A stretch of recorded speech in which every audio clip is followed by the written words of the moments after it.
আজকের পৃথিবীতে আমরা যত বেশি এগোচ্ছি, পরিবার ও কর্মজীবনের মধ্যে ভারসাম্য তৈরি করা ততটাই গুরুত্বপূর্ণ হয়ে উঠছে।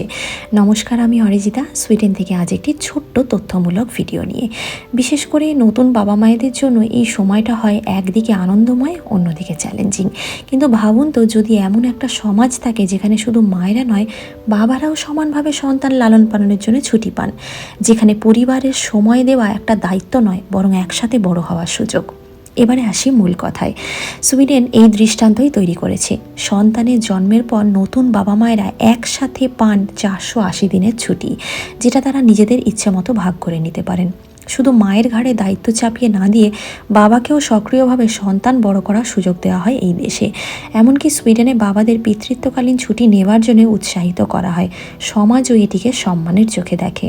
অনেক পরিবারেই দেখা যায় বাবা মা মিলেই কিন্তু এই দায়িত্ব ভাগ করে নিচ্ছেন। দিনের কাজ, রাত জাগা, খাওয়ানো থেকে শুরু করে খেলাধুলা সবটুকুই তারা নিজেদের মধ্যেই ভাগ করে নেয়। এই ছুটি শুধু শিশুর যত্নের জন্য নয়, বাবা মায়ের মানসিক স্বাস্থ্যের দিক থেকে অত্যন্ত ইতিবাচক প্রভাব ফেলে। শিশুটির শৈশবটা হয় আরও নিরাপদ, আর বাবা মায়ের মধ্যে গড়ে ওঠে এক অদ্ভুত সুন্দর বোঝাপড়া। এভাবেই যদি প্রতিটি সমাজে পিতৃত্বকে গুরুত্ব দেওয়া হয়, তবে পরিবার আরও শক্ত ভিতের ওপরেই দাঁড়াবে।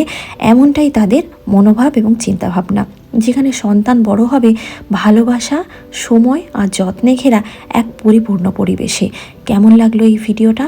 অবশ্যই কিন্তু ভিডিও শেষে লাইক কমেন্ট করে জানাতে ভুলবেন না। যদি এমন তথ্যমূলক ভিডিওগুলো আপনাদের মন ছুঁয়ে থাকে, অবশ্যই ভিডিওটি একটু বন্ধুবান্ধবের সঙ্গে শেয়ার করে নেবেন। সবাই খুব ভালো থাকবেন। আজকের মতন এখানেই বিদায় নিলাম।